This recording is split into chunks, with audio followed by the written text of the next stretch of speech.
Assalamualaikum warahmatullahi wabarakatuh. Selamat siang Ibu dan Bapak semua. Kami harap Ibu dan Bapak semua selalu dalam keadaan sehat dan dalam lindungan Tuhan Yang Maha Kuasa. Yang terhormat kepada Bapak dosen pembimbing mata kuliah Teknologi Pendidikan, Bapak Dedi dan Bapak Agus Wedi beserta teman-teman semua.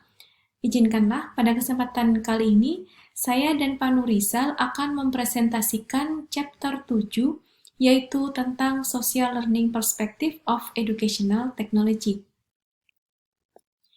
Ibu dan Bapak, dalam pembahasan materi kita untuk beberapa sesi ke depan, kita membaginya menjadi 4 topik bahasan utama. Yang pertama adalah berbicara tentang pengantar, yang kedua adalah tentang apa itu pembelajaran sosial, yang ketiga adalah bagaimana membangun dan mengelola komunitas atau grup belajar, dan yang terakhir adalah bagaimana cara menganalisis dan mengukur pembelajaran sosial. Ibu dan Bapak, sekarang kita masuk pada sesi pengantar. Ibu dan Bapak, seperti kita ketahui bersama, hampir semua orang saat ini familiar dan memiliki yang namanya media sosial. Ya, karena media sosial ini sangat mudah penggunaannya dan sangat banyak manfaatnya, termasuk manfaat dalam dunia pendidikan.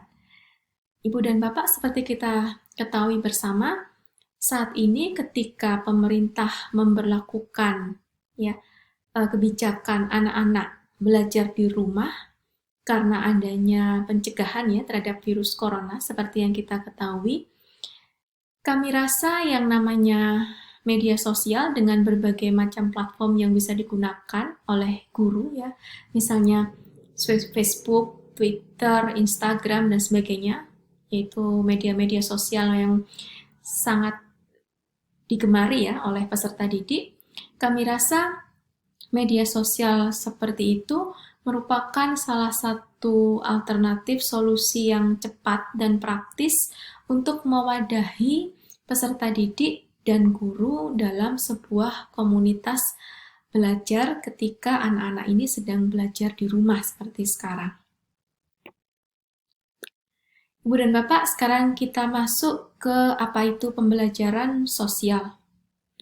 Nah, ketika kita berbicara tentang pembelajaran sosial, tentunya kita akan merujuk pada sebuah teori tentang pembelajaran sosial yang disampaikan seorang ahli yang bernama Bandura. Beliau adalah ahli psikologi. Beliau menyatakan bahwa orang itu belajar dari orang lain melalui pengamatan, peniruan, dan pemodelan.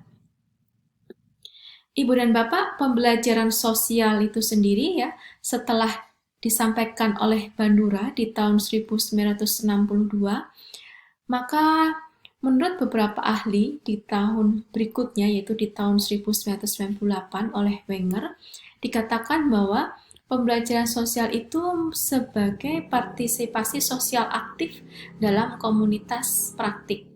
Kemudian di tahun 2008, Muro dan Jeffrey menekankan bahwa pembelajaran sosial itu merupakan interaksi dinamis antara orang-orang dan konteks ketika mereka membangun makna dan mengembangkan identitas.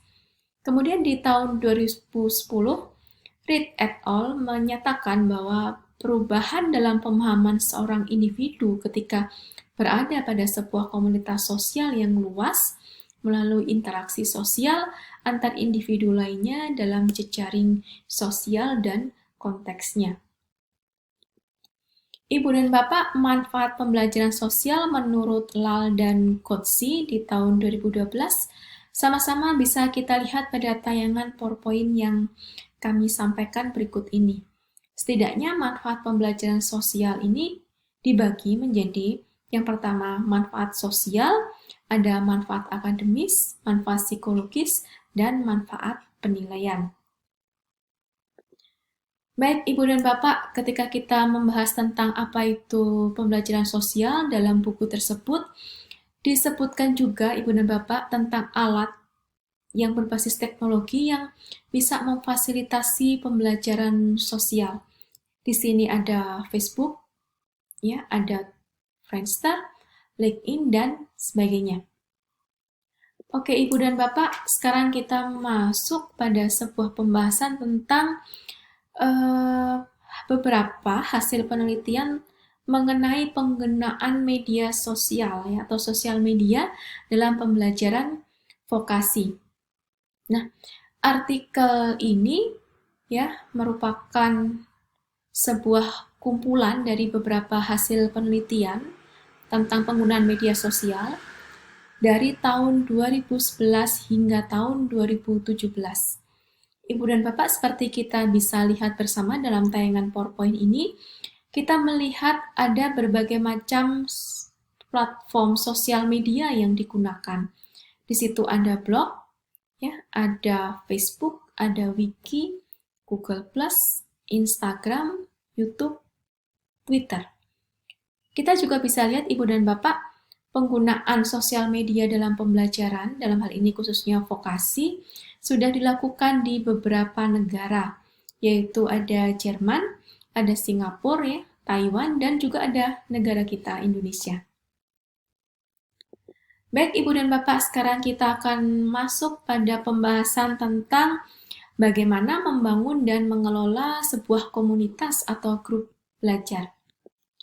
Ibu dan Bapak, menurut Tuckman di tahun 1965, kemudian dikembangkan lagi oleh Tuckman dan Jensen di tahun 1977, ada 5 tahap dalam pengembangan kelompok.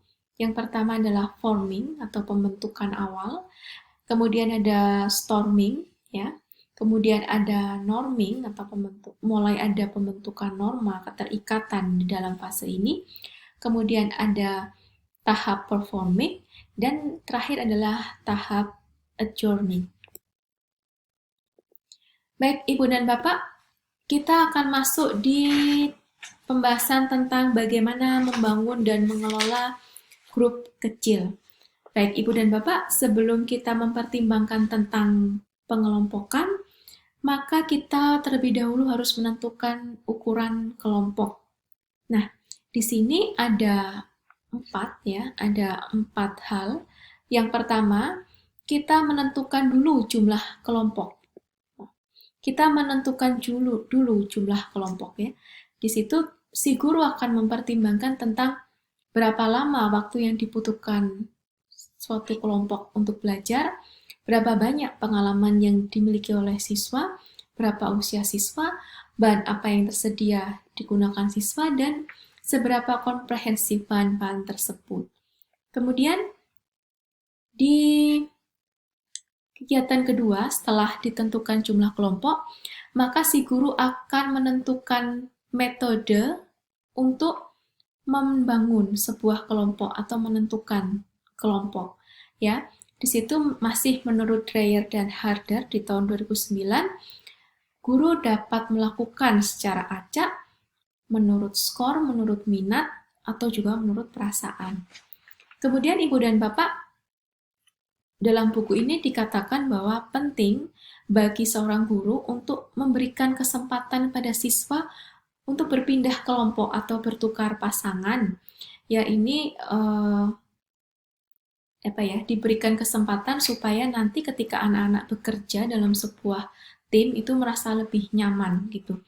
Kemudian di tahap keempat, setelah dibentuk sebuah kelompok, maka dilakukanlah yang namanya pembagian kerja di dalam kelompok tersebut.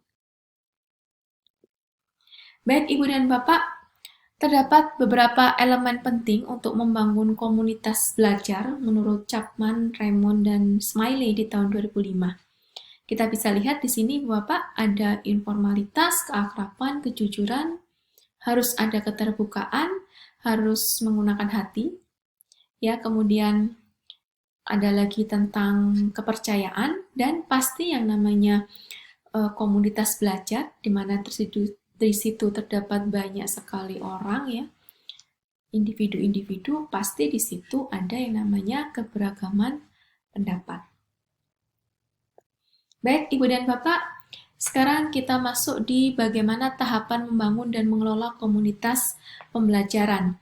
Di sini dimulai dari tahap perkenalan, ya, Di sini diawali dari ketika masing-masing individu mulai memperkenalkan diri. Di sini masing-masing individu berusaha untuk mencairkan suasana. Supaya apa, Ibu dan Bapak?